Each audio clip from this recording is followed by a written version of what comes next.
Yeah, the Grand Arena game mode is returning to Marvel Snap, and along with it this time we're getting 4 new champions and their corresponding champion skills, like the one you can see next to me here with Master of Magnetism. Now, just a reminder on how this game mode works. The gameplay is pretty standard to Marvel Snap, just trying to win locations as usual, but you're going to start each game with 2 energy and go up from there, kind of like old school Arachnid. You're also going to start with your champion and their skill in your opening hand, so those can provide some really reliable game plans where you're going to have this card and sometimes this booster for it, or some kind of setup or whatever.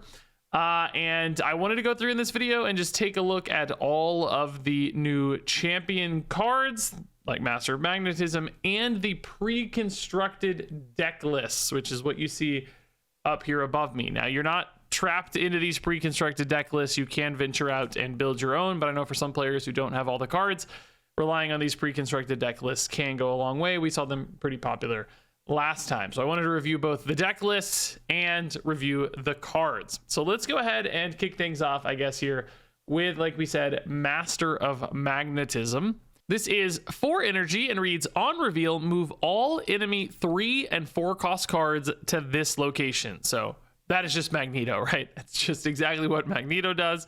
But it has this extra line. If either side here is full, double your champion's power, which at a base that's worth 12 power. You could maybe manipulate that a little bit by buffing Magneto.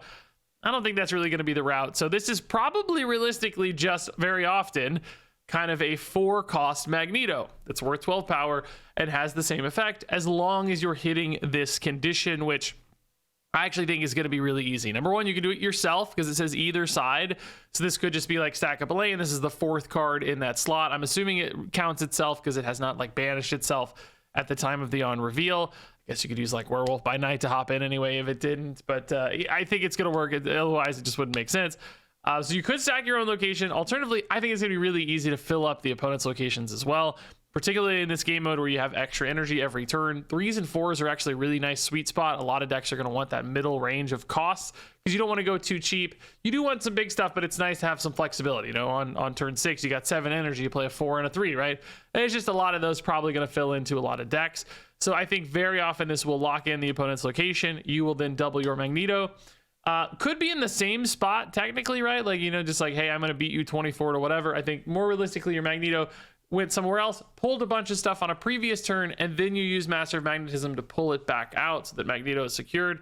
He's fine, even if they follow up with like a 5 or a 6 or whatever. He's going to be so big that he solos, and then you just kind of need to win one other spot, hopefully against, a board that no longer has access to 3s and 4s. So, all that said, I do think this is actually a pretty powerful card because it's combining, disruption with, just raw power output. I think that could be nice. Now, as far as this pre-constructed deck is concerned, I think this one is really weird and really clunky looking. It's obviously playing to the like, hey, my locations are full kind of thing. You got like the Thing, First Steps, Laufey, those, Mojo, right? All cards that want your locations to be full.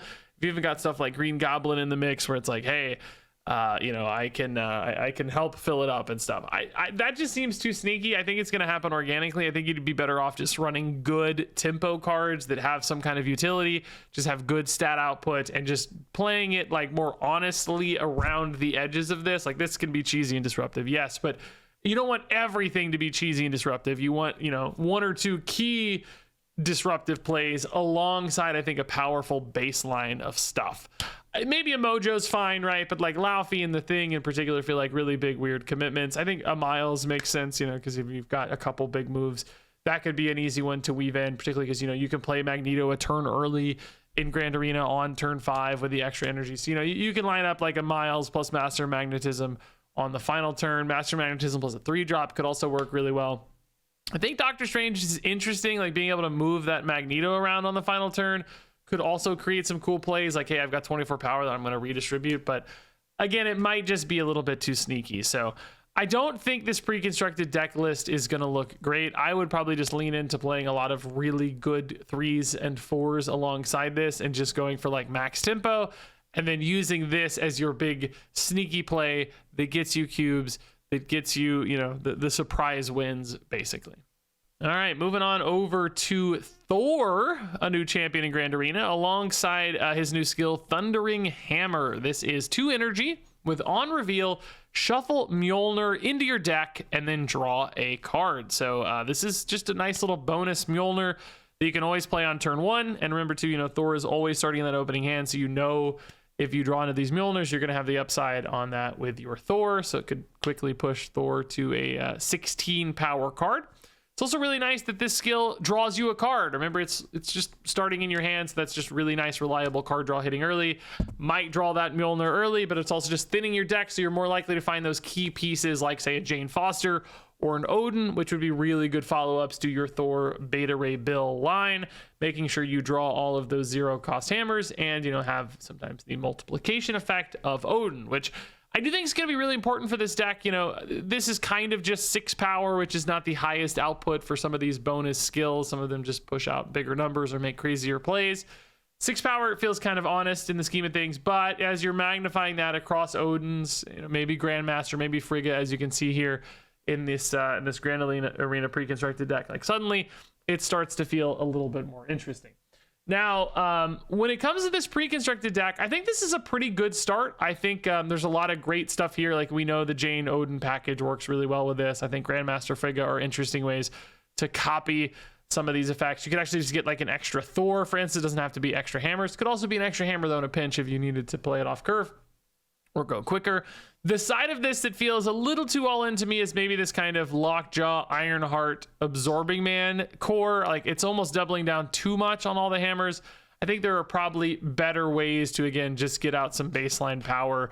We've seen these kind of Thor decks work really well with, you know, stuff like even Galactus First Steps. We saw that kind of hammers deck there, but leaning into other just, again, good cards as opposed to kind of like sneaky cards. Like, of course it makes sense, you know, the hammers are interesting with Lockjaw, but at the same time they can kind of low roll and hit some weird moments. Same story with Blink, right? Like, yes, you can occasionally pull out a Hulkling or something, but you also might occasionally pull out a Grandmaster, or you might blink in a hammer into a Lockjaw or something, right? And just like, it's just not perfect. It just feels a little too sneaky again.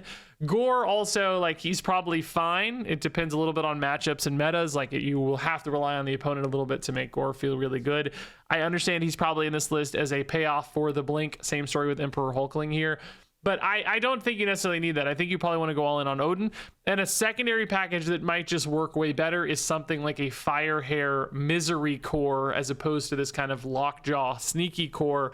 The Firehair Misery core can just get you even more crazy loops and crazy power scaling on all your hammers for your Thor and your Beta Ray Bill. So, you know, it's just going to be about making sure, I guess, that your deck does have kind of a 2-lane win condition, because if you go all in on Thor but don't hit Beta Ray Bill, you might be a little bit left out there on that second spot.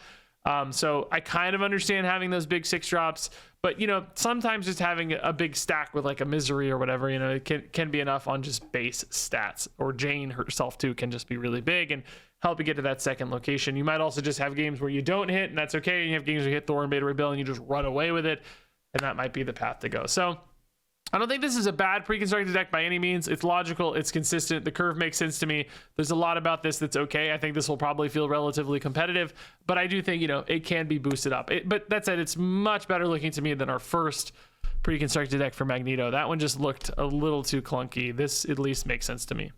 All right, moving on over to Ghost Spider as a new champion. I thought that was a pretty cool choice. With this new skill, Arachnid Acrobatics, landing at 4 energy. Forgive this typo here. There's obviously supposed to only be 1 on reveal.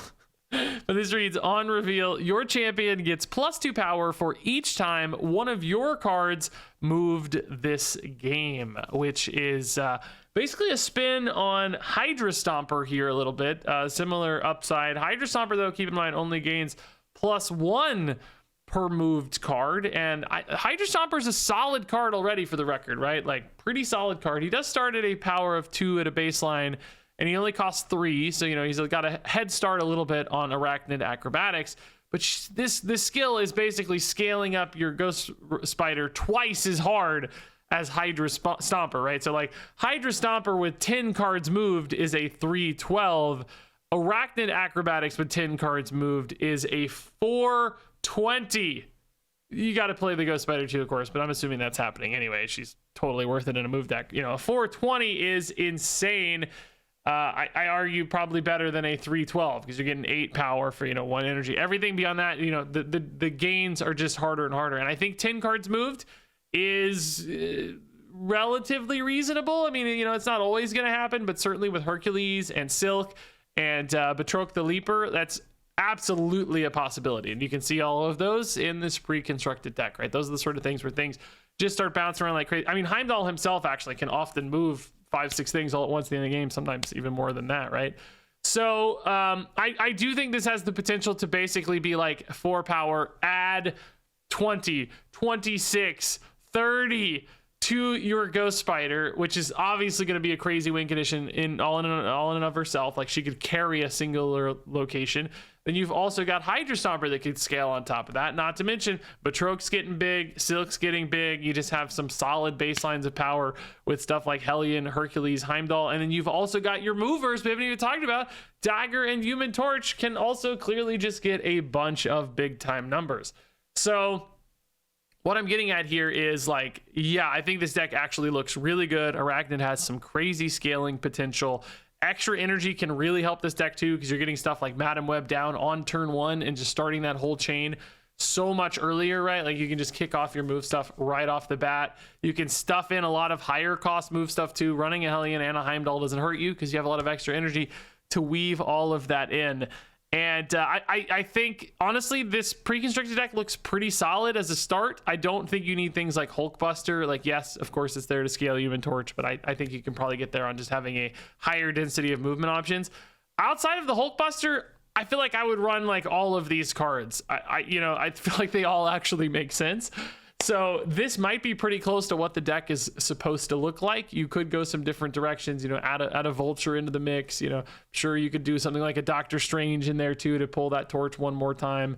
You know, there's definitely some lines you could consider to improve this here and there, but I think this is a really good start and looks like it's going to be a really powerful deck with a skill that can also just add a ton of numbers potentially, as long as you're playing it at the end of the game, which should be fine. It's, you know, you can't play it with Heimdall, so you'd have to maybe play Heimdall a turn early, right? Or, you know, commit to this a little early too. So it's like, it's not perfect there at the end of the game, but I think still it's just going to have such big numbers on already a deck that's putting out a lot of power that it's going to feel fine. It's going to feel worth it. I think you'll just line up some great moments for that. So ultimately, this one looks really, really strong to me, and I think this pre-constructed deck too looks very well done and could be the strongest pre-constructed deck in my mind.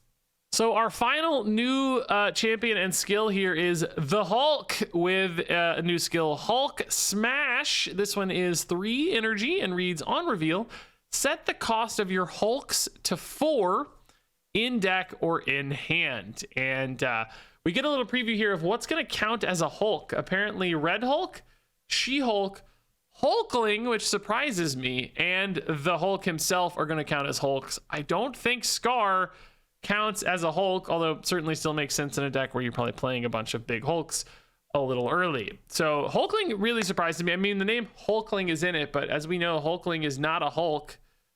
Like, really, he's like an alien or whatever. He's not, like gamma rays or whatever.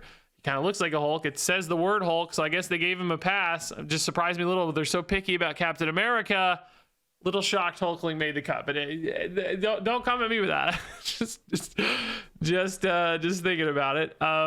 So anyway, the end of the idea here is discount all your Hulks and play some cheap big dudes basically. Now I don't think the Hulk is gonna work with High Evolutionary, by the way, because it's not actually the base Hulk. It's like Champion Hulk, so it's gonna be a different card than the one High Evo references. I just use the Hulk here because I don't have the graphics, but it's gonna have that like extra frame and stuff and be Champion Hulk. So I don't expect you to be able to go a High Evolutionary route with this one. I think you are gonna have to go into like some kind of big Scar deck, potentially with some energy cheating. I think stuff like Lunasto still makes sense if you're running cards like She-Hulk. That just seems sensible to me. You might want to set up some big plays on the final turn with like 7 energy where you play, a discounted She-Hulk and a Hulk and like something else in the mix as well.